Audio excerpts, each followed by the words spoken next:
আসসালামু আলাইকুম বন্ধুরা, this is rajbhog cooking channel. তো আজ আমি আপনাদের জন্য নিয়ে এসেছি কেবলমাত্র একটি ডিম দিয়ে স্ন্যাক্স রেসিপি।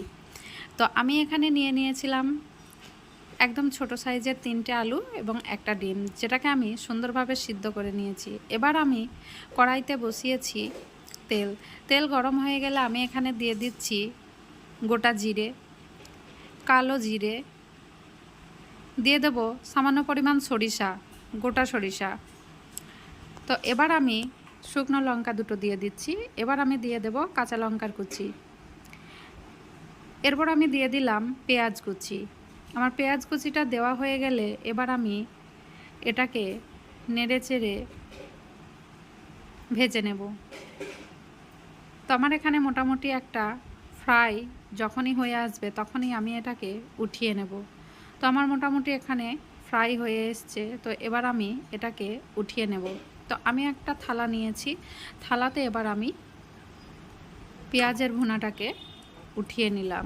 আমার উঠিয়ে নেওয়া হয়ে গেলে আমি সামান্য একটু লবণ দিয়ে শুকনা লঙ্কাটাকে আগে চটকে রাখবো, কেননা শুকনা লঙ্কা ঠান্ডা হয়ে গেলে কিন্তু ওটা আবার পুনরায় আগের অবস্থায় ফিরে আসে, ওটাকে চটকানো যায় না। তাই আমি শুকনা লবণটাকে চটকে নিয়ে তারপর আস্তে আস্তে করে পেঁয়াজের ভুনাটাকেও এর সঙ্গে মাখিয়ে নেব। তো পেঁয়াজের ভুনাটা মাখানো হয়ে গেলে আমি তারপর বয়েলড করা আলুগুলোকে ভালো করে হাতের মাধ্যমে ম্যাশ করে নেব। তো আমি এখানে আলুগুলোকে ম্যাশ করে নিচ্ছি সুন্দরভাবে। তো আমার আলুগুলি ম্যাশ করা হয়ে গেলে তারপর আমি দিয়ে দেব ডিমটাকেও আমি সুন্দরভাবে আলুর সঙ্গে দিয়ে ম্যাশ করে নেব। তো আমি খুব সুন্দর করে এটাকে মাখিয়ে নেব। শেষে আমি এবার মিশিয়ে দেব ধনে পাতা কুচি। তো আমার ধনে পাতা কুচিটা দেওয়া হয়ে গেলে আমি এবার এটাকে ভালোভাবে মাখিয়ে সরিয়ে রাখব। তারপর আমি নিয়ে নেব ব্রেড। তো আমি এখানে স্ন্যাক্সটি রেডি করার জন্য নিয়ে নিয়েছি ব্রাউন ব্রেড। তো এটা এখন সমস্ত শপেই পাওয়া যায়। আর আমি কিন্তু ব্রেডের এই সাইডের অংশগুলোকে কেটে সুন্দরভাবে রেখে দিচ্ছি। আমি কিন্তু এগুলোকে ফেলবো না, এগুলো দিয়েই আমি ব্রেড গাম বানিয়ে নেব। আমি আগের একটা ভিডিওতে ব্রেড গাম বানানো কিন্তু দেখিয়েছি আপনাদের, যে কিভাবে ব্রেড গাম বানাতে হয়। তো আমার এখানে ব্রেডগুলি পরিষ্কার করা হয়ে গেছে। ব্রেডের কর্নারগুলি পরিষ্কার করা হয়ে গেলে আমি একটা টিফিনে নিয়ে নিয়েছি কর্নফ্লাওয়ারে আমি দিয়ে দিলাম সাদা তেল। এবার আমি এটাকে চামচের সাহায্যে ভালোভাবে ফাটিয়ে নেব। ফাটিয়ে নেওয়া হয়ে গেলে তৈরি হয়ে গেছে এখানে একটা বেটার। তো আমি এই বেটারটি ব্রেডের উপরে আগে সুন্দরভাবে লাগিয়ে নেব। ব্রেডের ওপরে লাগিয়ে কোট করা হয়ে গেলে আমি এবার আলুর ভর্তাটা ব্রেডের উপরে ভালোভাবে ছড়িয়ে দেব। চারি সাইডে ছড়িয়ে এটা কিন্তু আমি সুন্দরভাবে ছড়িয়ে লাগিয়ে দেব পুরো ব্রেডের উপর। তারপর আবারও আমি কিছুটা বেটার নিয়ে আলুর উপরটা দিয়ে কোট করে এর উপরে আর একটা ব্রেড দিয়ে আমি এটাকে ঢাকা দিয়ে দেব। তো আমি কিন্তু উপরে ব্রেডটা দিয়ে দিলাম। এবার এই যে চারি সাইডে একটু অগোছালোভাবে হয়ে আছে, এটা কিন্তু আমি হাতের সাহায্যে ভালোভাবে সুন্দর করে মিশিয়ে দিয়েছি। তারপর একটু চেপে এটাকে কাঁচির সাহায্যে আমি লম্বা লম্বা শেপ করে কেটে নেব। আমি কিন্তু এরকম লম্বা লম্বা শেপ করে কেটে নিচ্ছি। তো আমার লম্বা শেপে কাটা হয়ে গেলে প্রত্যেক কটাকে আমি প্লেটে ভালোভাবে সাজিয়ে নেব। আমার এখন এগুলোকে রেডি করা হয়ে গেছে, আমি সুন্দরভাবে প্লেটে সাজিয়ে নিচ্ছি।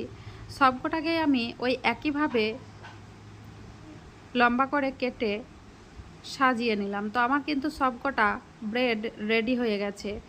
এবার আমি ওই যে ব্রেডটা দিয়ে ব্রেড গাম তৈরি করেছি, ব্রেড গামটি একটা পাত্রে আমি রেখে দিয়েছি। তো আমি ওই একই ব্যাটারে পুনরায় আমার যে লম্বা শেপের ব্রেডগুলি কাটা ছিল সেগুলিকে ব্যাটারে ভালোভাবে ডুবিয়ে এদিক সেদিক করে ঘুরিয়ে ফিরিয়ে বাটারটি লাগিয়ে নিয়ে তারপর ব্রেড গামে আমি কোট করে নিচ্ছি। ব্রেড গামে কোট করা হয়ে গেলে আমি এগুলিকে সুন্দরভাবে প্লেটে সাজিয়ে নেব। তো আমি এইভাবেই আমার প্রত্যেকটা স্ন্যাক্স কিন্তু ব্রেড গাম লাগিয়ে রেডি করে রেখেছি। অন্যদিকে আমি কড়াই গরম হতে বসিয়েছিলাম, এখানে আমি দিয়ে দিচ্ছি সাদা তেল। তো আমি কিন্তু ডুবন্ত তেলে ভাজিনি, কেননা এখানে কর্নফ্লাওয়ার এবং ব্রেড গাম দেওয়া আছে, তো এগুলি ডুবো তেলে ভাজলে কিন্তু অনেকটা ফেনা হয়ে যাবে এবং ফেনার জন্য এটাকে আপনারা ভালোভাবে নেড়েচেড়ে ভাজতে পারবেন না। তাই আমি কিন্তু খুবই অল্প তেলে এগুলিকে ভালোভাবে ঘুরিয়ে ফিরিয়ে ভেজে নেব। তো আমি কিন্তু এভাবেই ঘুরিয়ে ফিরিয়ে উল্টে পাল্টে ভেজে নিচ্ছি। আমার স্ন্যাক্সটা যখন একটা সুন্দর ব্রাউন কালার হয়ে ভাজা ভাজা হয়ে আসবে, তখন আমি এগুলিকে উঠিয়ে নেব। তো আমার হয়ে গেছে, আমি এখন এগুলিকে উঠিয়ে ভালোভাবে প্লেটে সাজিয়ে নেব। সাজিয়ে নেওয়ার পরও আমি এখন কিছুক্ষণের জন্য এটাকে ডেকোরেশন করার জন্য রেডি করব। তো আমি কিন্তু প্লেটে এগুলোকে সাজিয়ে নিয়েছি। আমি এটাতে শসা এবং আমি দিয়ে দিয়েছি চকলেটি সিরাম। তো চকলেটি সিরামের সঙ্গে এটি অত্যন্ত ভালো লাগে এবং আমি আরও নিয়ে নেব মেয়োনিজ। তো আমি এখানে একবার কিন্তু ঘুরিয়ে ফিরিয়ে চকলেট লাগিয়ে দিয়েছি, চকলেট সিরাম। এরপর আমি মেয়োনিজও নিয়ে নিয়েছি। তো আমি কিন্তু এইভাবেই রেডি করে রেখেছি। আমার রেসিপিটি ভালো লাগলে একটি সাবস্ক্রাইব করে দেবেন।